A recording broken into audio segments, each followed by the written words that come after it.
What in heaven's name did you hit her for? How many times do I have to tell you I didn't strike her? I never harmed her. She has a broken arm, hasn't she? Maybe so, but it has nothing to do with me. You're finished. You know that. I am not finished. Confound it, man. My whole career is thrown into this election. Well, what do you propose to do? Pay her the money she asks? £2,000? Don't be ridiculous. Now listen to me, Geoffrey. The party's depending on your seat in the Commons. If that woman makes a public statement that you attacked her and broke her arm, you'll be lucky if you get one vote. And it makes no difference that I happen to be innocent. Not a whit. In your position, an accusation is just as damaging as a conviction. You've got to withdraw. No. Very well. I'll do it for you. I'm going to fight for my very life. I know someone who might help me, even if you won't. You've got 3 days to clear this matter up or get out. On Sunday evening, I'm going to make a statement, one way or the other. I thought you were my campaign manager, not my accuser. 3 days, remember! Marriage Bureau. Idiot. So I went to a marriage bureau.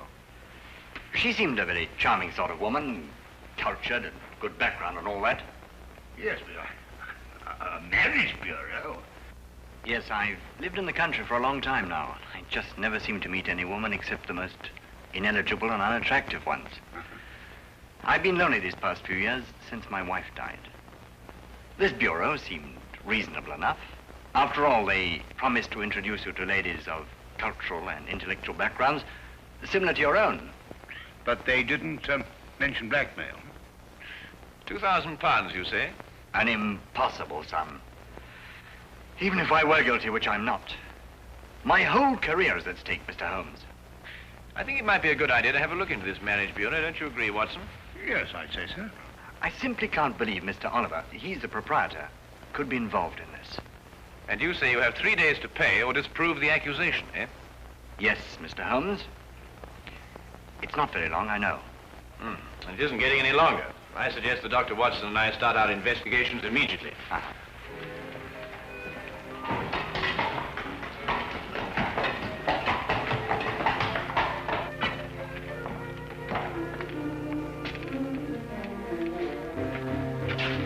Coward. Oh, no, Holmes, there must be another way of doing this business. We're working against time. This is the only way we can get to the core of the case. Now, listen, Holmes. Now, listen. You go on in, and I'll just wait here. Do you see? But I'll be here if you need me. You're absolutely no use to me at all out here. Come on. Oh, come on. Come on, Watson. Come on.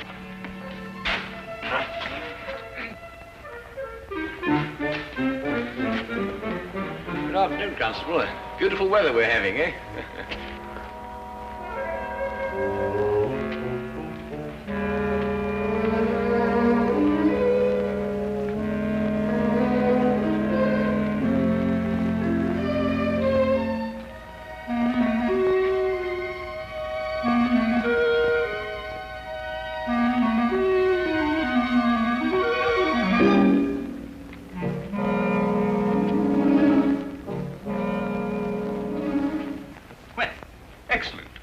Seems to be in order.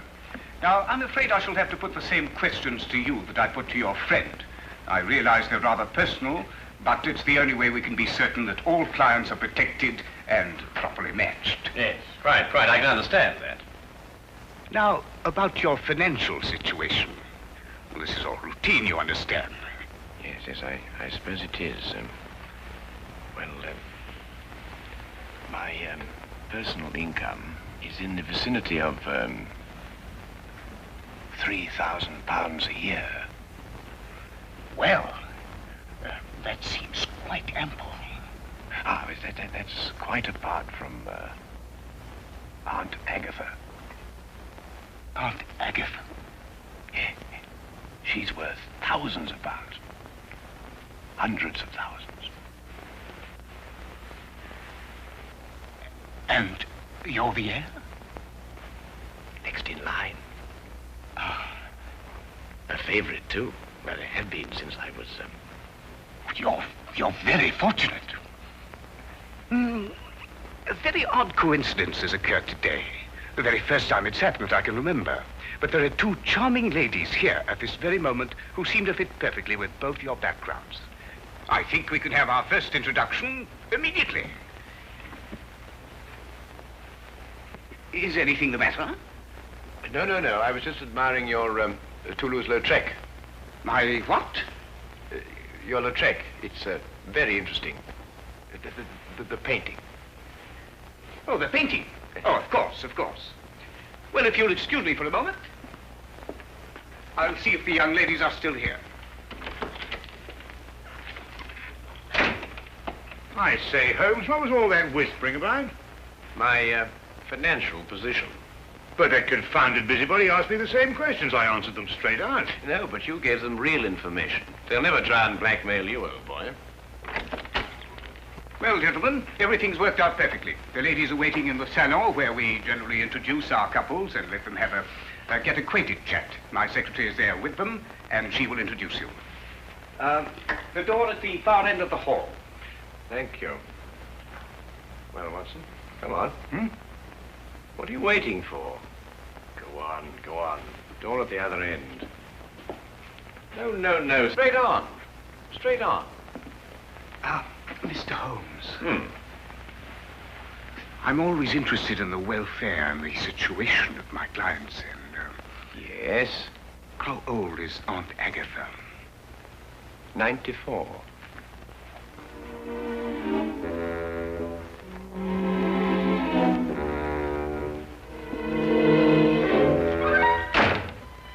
Tell me, Miss...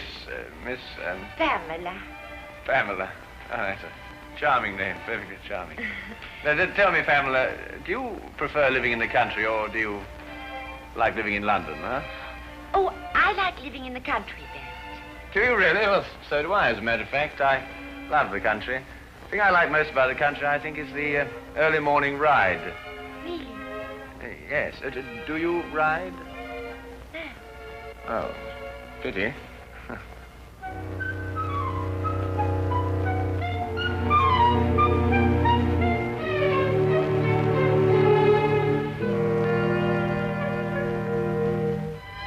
Not really. You've never really been to Paris? No. Oh, you'd adore Paris. My Aunt Agatha always went in September, you know. She said it was quite sinful not to go to Paris at all, without going in the spring. That's very funny. Oh, I'm so sorry. I hope I haven't shocked you. Oh, no, of course not. Oh, good.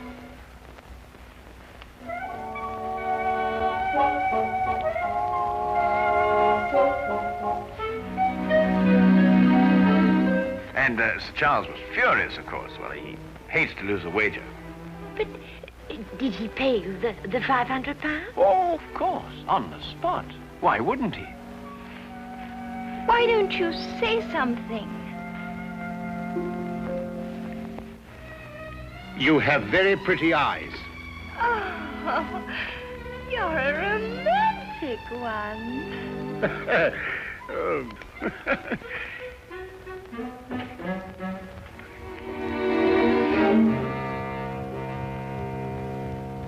Well, has everyone become acquainted?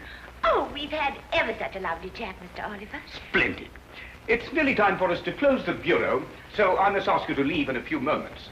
But first, in accordance with our policy, I want to encourage all of you to know each other.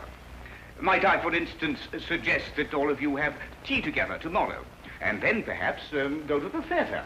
That is, of course, if it suits everyone's convenience. Oh, that would be lovely. Oh, yes, let's. Oh, yes, perfectly delightful. Excellent. Well, I will allow you some minutes to make your preparations, and then I'm afraid we must close the office.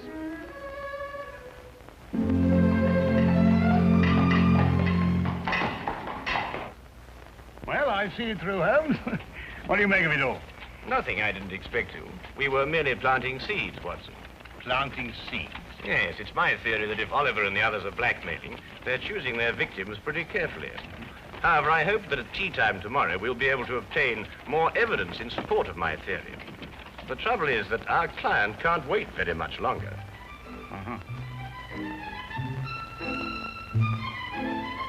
You were telling me about your musical background, Mr. Holmes? I'm afraid I interrupted you. Well, there isn't very much to tell, really. I've spent a considerable fortune on my musical education. But what instrument was it you said you played? The violin, my dear. The violin. At times, rather brilliantly, I've been told. Oh, dear, do be careful. Sorry.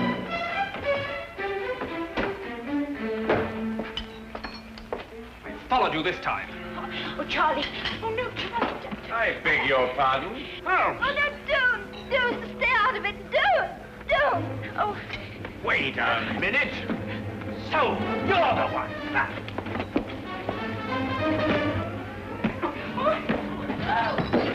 Oh, Charlie.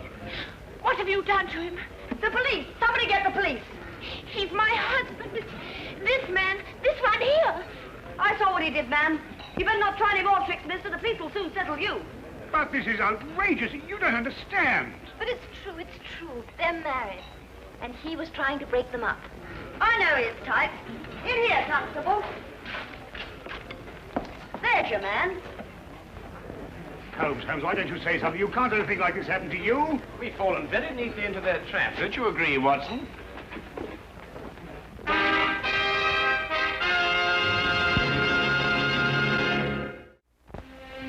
Well, everyone seems quite thoroughly in agreement, except, of course, your friend here. These other witnesses are in full accord, and the testimony of the proprietress of the tea shop supports them. But, Inspector, this is absolutely outrageous. Where's Inspector Lestrade? He'll speak for Mr. Holmes. Inspector Lestrade? I'm sorry, it isn't Inspector Lestrade's case. Well, I think we have everything we need now. We all go. Except, of course, Mr. Holmes. He's under arrest.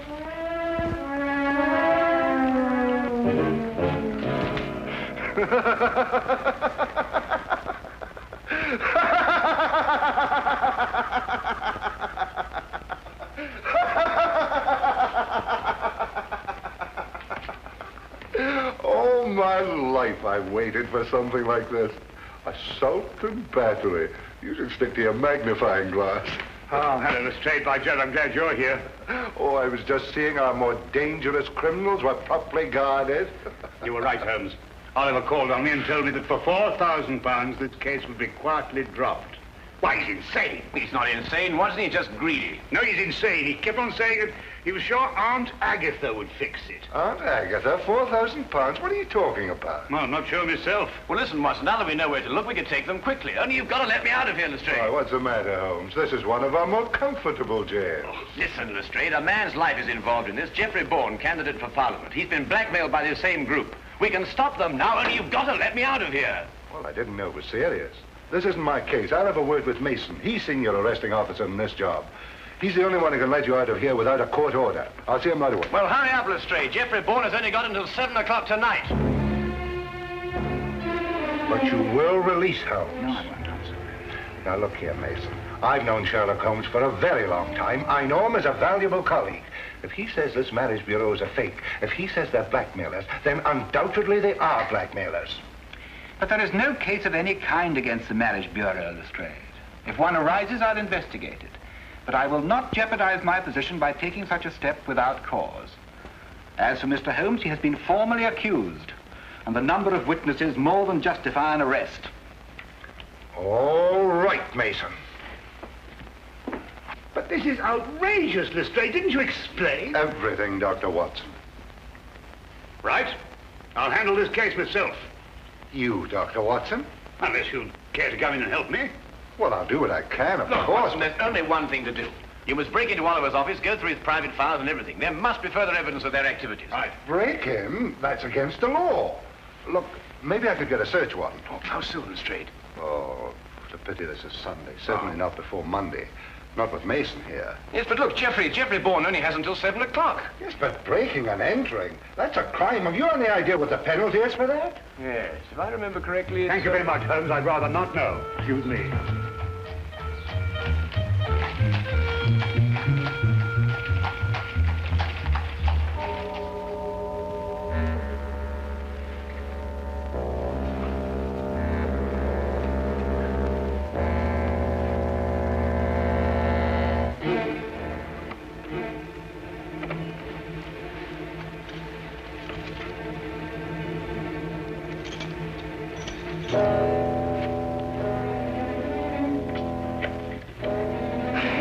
I just had to come and see for myself, Mr. Holmes. I couldn't believe it. Oh, well, I suppose I better tell George to get it over with. Well, don't be hasty, Mr. Bourne. Dr. Watson's working on the case with all his energy at this very moment.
It must be a cylindrical lock with multiple tumblers. And that's quite a different story. Each of the tumblers operates at a different height. It's an absolutely tremendous task, Watson. Well, what are we going to do? Well, there's only one thing for it. Smash the lock, of course. Why, of course. Smash the lock. Lestrade, if you had blackmail records to keep, and they might be dangerous, where would you hide them? Let me see. Well, blackmail's liable to turn into a running game at any time. I suppose you'd want them to be portable. That's good. That's perfect. I want you to go after Dr. Watson immediately. The office? I couldn't. Tell him to ignore the files. Tell him to take all the paintings down off the walls, open the backs, and tear them apart if necessary. Paintings? Yes. Oliver's office has one wall covered with paintings, mostly Lautrec, and he hadn't even heard of him. Well, neither have I. Oh, go on. Hurry, Lestrade. Go on.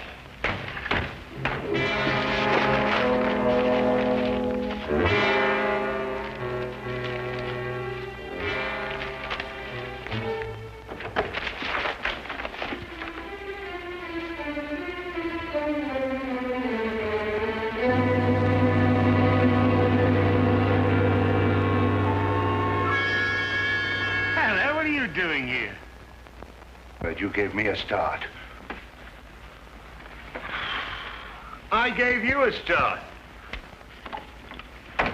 Look, Holmes says not to bother anymore about the files. What? No, he says try looking behind these pictures. Looking behind... Here, you try that. Nonsense.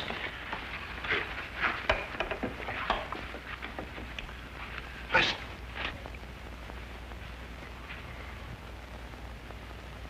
Oh, really, Lestrade. This is nerve-wracking enough without you beginning to hear things.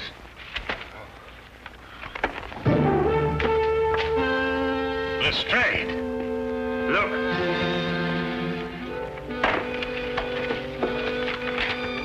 That's it.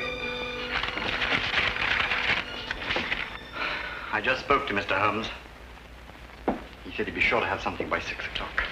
I hope so, Jeff, for your sake. I hope so. Your eyes are not so pretty.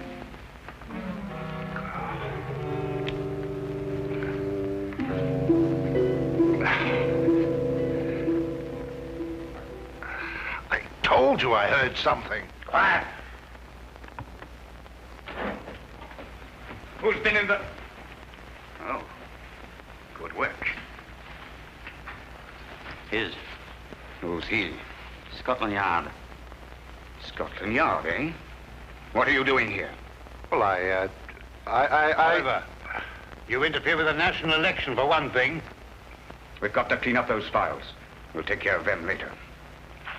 Edna. Listen to what I'm telling you and see if you can do it right. Stand right here, and if either of them makes a move, scream. Can you do that? Yes, Mr. Oliver. Good. She's awfully stupid, but she can scream.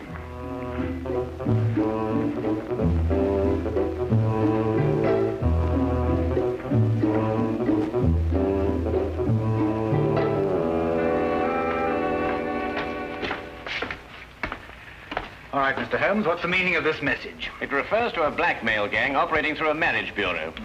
I've heard that accusation before, but so far I've seen no evidence to support it. Inspector Lestrade has evidence? Inspector Lestrade? Yes, he's already set out for the marriage bureau to make a clean arrest of the entire gang. But it isn't Inspector Lestrade's case. If he had evidence, he should have brought it to me. Well, I thought of that. Anyway, he went, and according to my calculation, he should have been back by now. However, I think he may have run into some very serious difficulties. There are strict regulations regarding such things. When he gets back here, I'll talk to him. You can do better than that. The day can be yours, you know. What do you mean?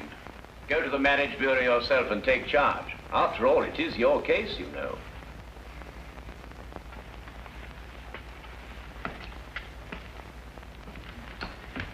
Order a squad of men to get ready. Have them meet me at the side entrance in 5 minutes.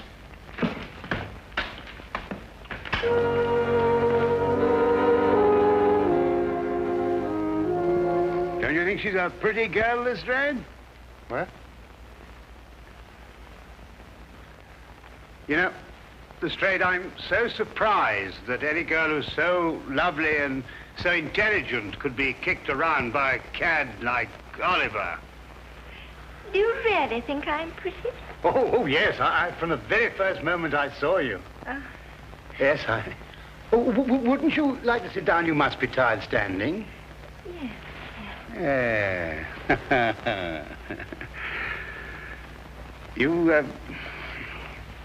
You... Yes? You have the most lovely hair. Oh. Really, it's... I wonder... My hands are awfully uncomfortable. If you could be a dear, ease them a little, could you? Oh, something amusing? I know I'm stupid, but not that stupid.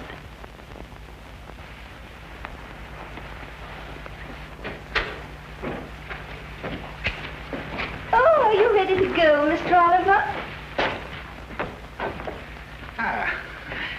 Well, Inspector Lestrade? Oh, no, not Mason. Where are you going? Mr. Bourne, before 7. I've got to get there. Go after him and untie his hands. I never saw such a Sunday.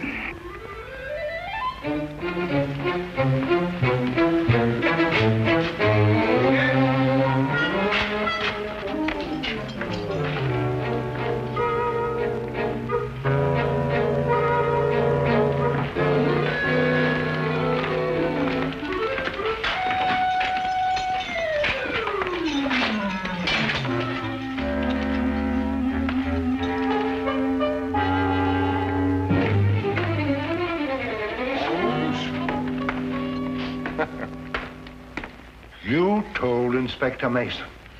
I know, Lestrade, but I had to get you out of there somehow. I was better off as I was. Well, I considered that, but despite the injury to your pride, you know, it's best that way. I know nothing of the kind. It was only a matter of a few moments before Dr. Watson and I had the situation completely under control. Well, you must tell me the story. In the meantime, now that the criminals have been arrested, please let me out of here. Oh, I'm terribly sorry. But this is Inspector Mason's case. Huh? I couldn't possibly interfere with another colleague's affair. Oh, no.